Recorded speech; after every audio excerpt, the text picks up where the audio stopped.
Imagine a new star in the sky, one that doesn't twinkle, but burns with a cold, relentless intensity. It's not a star at all, but a world, a ghost world, the innermost planet, Mercury, torn from its ancient, sun-blistered orbit by a cosmic cue we failed to hear. For months, it grows, a malevolent pupil in the eye of the heavens, swelling from a point of light to a marble, then to a tarnished, cratered moon, and then to something that steals the night itself. This is not an asteroid impact, a mere pinprick on the planetary skin.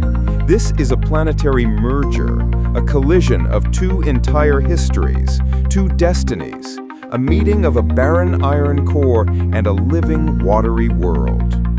The question is not if we would survive. We wouldn't. The question is, what would the act of collision itself look like? What symphony of destruction would be played as Earth and Mercury embrace in a cataclysm that resets the very clock of the solar system? To understand this, we must embark on a journey not of minutes, but of eons, beginning not at impact, but in the moments when the impossible becomes inevitable. The first and most critical truth to grasp is that within the stable, clockwork precision of our solar system as we know it, a collision between Earth and Mercury is a virtual impossibility. Their orbits are like two lanes on a cosmic freeway, separated by millions of kilometers, governed by the sun's gravity, and they never intersect. For Mercury to hit Earth, something truly apocalyptic must happen to the gravitational fabric of our solar neighborhood. So let's imagine that catalyst.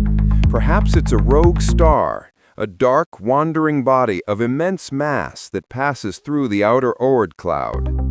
Its gravitational influence is subtle at first, like a distant tide, but over thousands of years it perturbs the delicate balance of the planets.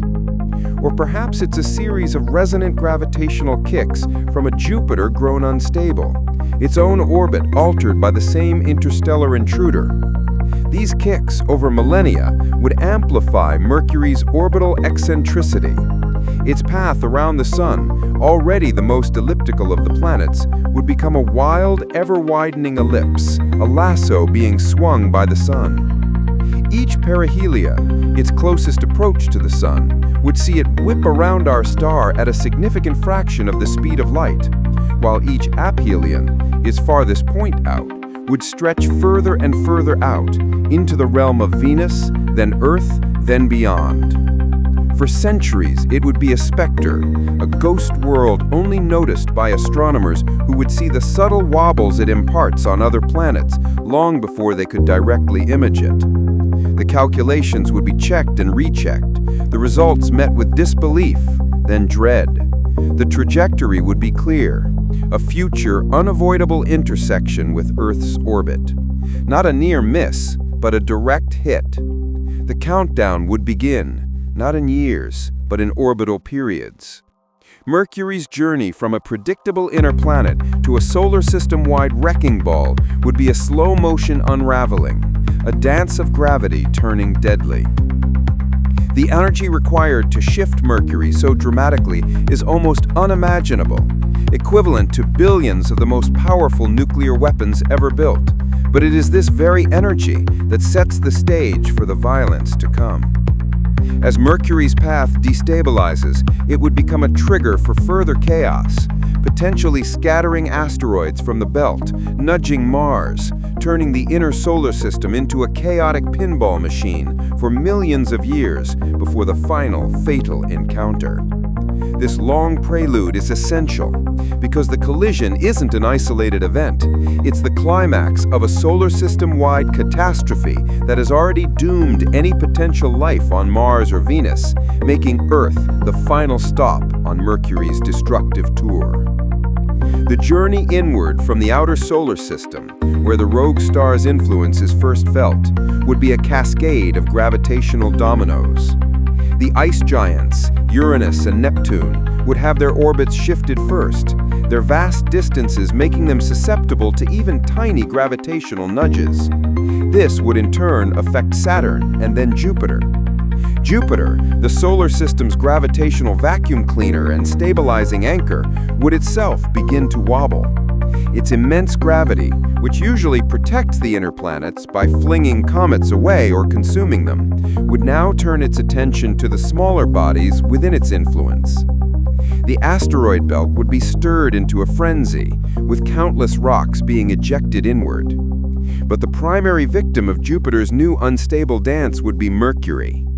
Through a phenomenon known as orbital resonance, where the gravitational pull of a large body repeatedly tugs on a smaller one at the same point in its orbit, Jupiter could pump energy into Mercury's path. Imagine pushing a child on a swing. A small, well-timed push each time they reach the apex of their arc adds a significant amount of energy. Jupiter would be doing this to Mercury on a cosmic scale. Each gravitational tug at Mercury's aphelion stretching its orbit further. Over hundreds of thousands of years, Mercury's path would become a thing of terrifying beauty for any astrophysicist brave enough to model it. A complex, evolving spiral of danger. Meanwhile, on Earth, life would continue, utterly oblivious. The changes in the night sky would be imperceptible to the naked eye for generations. Only the most advanced civilizations, if they existed, would have the mathematical tools and observational technology to detect the subtle gravitational perturbations. They would track the slow-motion disaster in their equations, watching as the future of their world is rewritten in the cold, hard language of celestial mechanics. The philosophical and societal impact of this knowledge would be profound. Would they try to build arcs? Would they turn to religion or despair?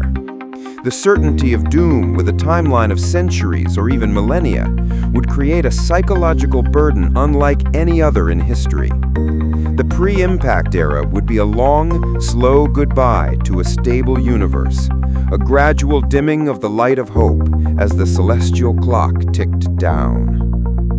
As the millennia pass, Mercury's new orbit would bring it periodically through the inner solar system. Its first few passes would be near Venus, and the gravitational interactions between the two planets would be violent. Venus might be knocked into a slightly different orbit itself, or Mercury might be slingshotted even faster on its path toward Earth. Each passage would be a cosmic roll of the dice. The chances of Mercury actually colliding with Venus are slim, but the gravitational tides it raises on Venus would be immense, potentially reactivating its volcanism on a global scale. The inner solar system would become a shooting gallery. The period leading up to the final impact would see a dramatic increase in asteroid and comet impacts on Earth as Mercury's gravity perturbs every loose rock in its path. For the last few thousand years before the collision, Earth would experience a constant bombardment, a prelude of fireworks before the main event. The climate would be severely disrupted by these impacts, causing mass extinctions and global firestorms. By the time Mercury itself appears as a visibly growing disk in the sky, Earth would already be a wounded world, its ecosystems collapsing, its atmosphere clouded with dust and ash. The approach would be slow from a human perspective, but terrifyingly fast in astronomical terms. A year before impact, Mercury would be brighter than Venus, a brilliant, unwavering beacon. 6 months out, it would be as bright as the full moon, its cratered surface visible through simple telescopes. 3 months out, it would be a second moon, its gravitational pull beginning to assert itself on Earth. The oceans would respond first, with tides becoming erratic and monstrous. The solid ground itself would begin to bulge, triggering global earthquakes of unprecedented magnitude. The crust, stressed beyond its tensile strength, would fracture, and volcanism would erupt on a scale not seen since the Earth's earliest days. The sky would darken, not with night, but with volcanic ash. The atmosphere would become a toxic soup of sulfur dioxide, carbon dioxide, and fine particulate matter. The surface temperature would skyrocket from the combination of the greenhouse effect and the sheer radiant heat from the global volcanic field the Earth has become. Long before impact, the Earth's surface would be utterly sterilized. Every living organism, from the deepest dwelling bacteria to the largest mammals, would be incinerated, crushed, suffocated, or boiled alive. The biosphere, painstakingly built over 4 billion years, would be erased in a single day.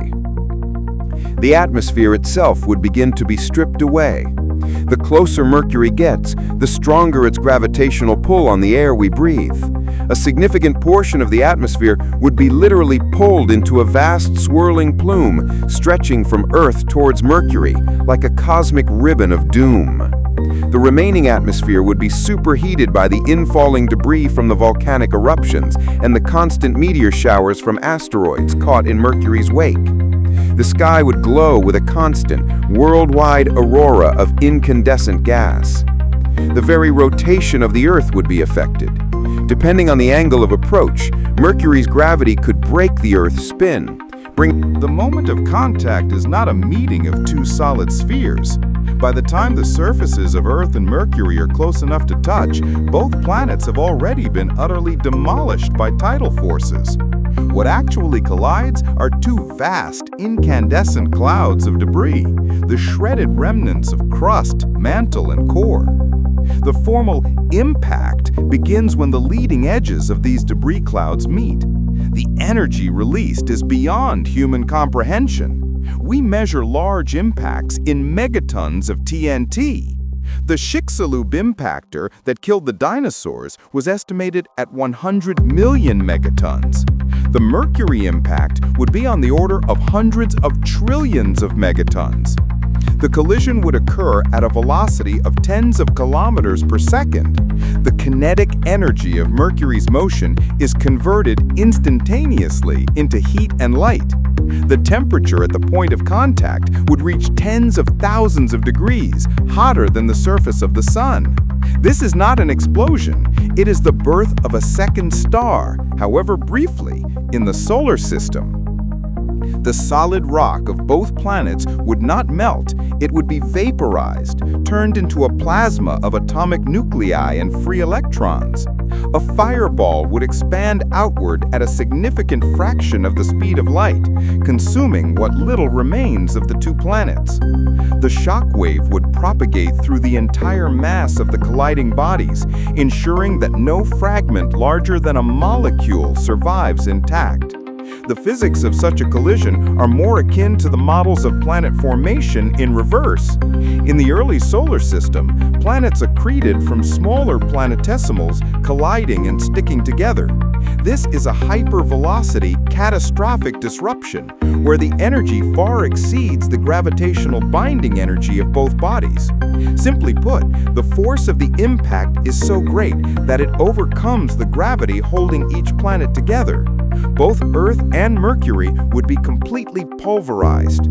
Their distinct structures, Earth's iron core, silicate mantle, and crust, Mercury's massive iron core and thin mantle would be mixed together into a homogeneous, superheated soup of vaporized rock and metal. This expanding cloud of incandescent plasma, now comprising the combined mass of both planets, would form a temporary donut-shaped structure around the Sun, a torus of destruction. The initial flash of light would be the brightest event the inner solar system has witnessed since the Sun itself ignited. It would outshine the Sun by orders of magnitude for several minutes. From the perspective of Mars, it would be like seeing a new sun ignite and then slowly fade. Any remaining spacecraft or colonies on the Moon or Mars would be blinded by the flash and then subjected to a blast of radiation and high-energy particles that would likely sterilize their surfaces. The aftermath of the impact moment is just as violent. The torus of vaporized material would immediately begin to cool. Within hours, the metal and rock would begin to condense out of the plasma, forming trillions of droplets of liquid rock and iron. These droplets would fly outward, but they would also be bound by gravity. The center of mass of the entire system, the point where the Sun's gravity acts on the combined mass, would now be the focal point for a new act of creation. The cloud would not simply dissipate, it would begin to collapse under its own gravity. The material would be swirling with immense angular momentum from the collision. As it collapses, it would flatten into a vast, glowing disk of molten debris, a miniature version of the protoplanetary disk from which the solar system formed 4.5 billion years ago. At the center of this disk, the densest materials, the vaporized iron from the cores of both planets, would start to accrete first, forming a new, larger molten core. This is the birth of a new planet, a chimera world forged from the ashes of Earth and Mercury. The collision, therefore, is not merely an end, it is a terribly violent beginning. It resets the geological clock of the inner solar system to zero. The product will be a world with a completely new composition, orbit, and history. The process of accretion from the debris disk could take anywhere from a few thousand to a million years. The new planet would be a hellish, molten sphere, cooling over billions of years, its surface a record of this single, epoch-defining catastrophe. Any evidence of Earth's past, the continents, the oceans, the fossils, the pyramids, would be annihilated, its atoms thoroughly mixed with those of Mercury and distributed throughout the new world. While the scenario of Mercury colliding with Earth is a terrifying thought experiment, it forces us to confront a fundamental truth of the cosmos. Planetary collisions are not just science fiction, they are a fundamental part of how planetary systems form and evolve. In fact, our own Earth would not exist without a catastrophic impact. The prevailing theory for the Moon's formation is the giant impact hypothesis, which posits that early in Earth's history, a Mars-sized planet named Theia collided with the proto-Earth. The impact was so violent that it vaporized both bodies, and from the debris disk that formed, the Earth reaccreted and the Moon condensed. This means that our existence is a direct result of a planetary collision. The event that would destroy us is of the same nature as the event that made us possible. This duality is at the heart of the universe's creative and destructive power. Looking outward, we see evidence of such violence everywhere. Uranus spins on its side, likely knocked over by a colossal impact. Venus rotates backwards for similar reasons. The high density of Mercury itself, its large iron core, might be the result of a giant impact in its past that blasted away its rocky mantle. We are observing a similar process happening in real time around other stars, where telescopes have detected evidence of massive collisions in young planetary systems, their infrared signatures glowing brightly from the heat of smashing worlds. This cosmic perspective shifts the narrative from one of unique tragedy to one of universal process. The universe is not a static museum, it is a dynamic, violent, and ever-changing workshop. Stars are born in collapsing clouds of gas and die in supernova, scattering the elements of life across the galaxy. Galaxies collide and merge over billions of years, and planets, the delicate islands of potential life, are subject to the same chaotic dynamics. The stability we enjoy on Earth is a temporary gift, a fragile equilibrium in a cosmos that tends towards entropy and change. Contemplating the end of the world by planetary collision is therefore not an exercise in morbid fantasy, but a profound lesson in humility and gratitude. It underscores the incredible, against-all-odds series of events that led to a stable Earth, a large moon that stabilizes our tilt, a Jupiter that acts as a gravitational shield, and a quiet orbital neighborhood that has allowed life to evolve and flourish for billions of years. We are the beneficiaries of cosmic luck on an almost unimaginable scale. Ultimately, the story of a Mercury-Earth collision is a story about time. On human scales, the universe appears stable. The sun rises and sets, the seasons change, the planets march predictably through the constellations. But on deep geological and astronomical scales, measured in billions of years, change is the only constant. The solar system of today is not the solar system of 4 billion years ago, and it will not be the solar system 4 billion years from now. As the Sun ages and grows into a red giant, it will engulf Mercury, Venus, and likely Earth, providing a definitive, if slower, end to our world. A planetary collision is simply a more sudden and dramatic version of the inevitable transformations that await all cosmic structures. By understanding these extreme events, we not only grasp the fragility of our own existence, but also gain a deeper appreciation for the grand, violent, and beautiful narrative of the cosmos, of which we are a tiny, fleeting, and precious part. The silence that would follow the collision would be absolute, but in the grand chronology of the universe, it would be just one note in a perpetual symphony of creation and destruction.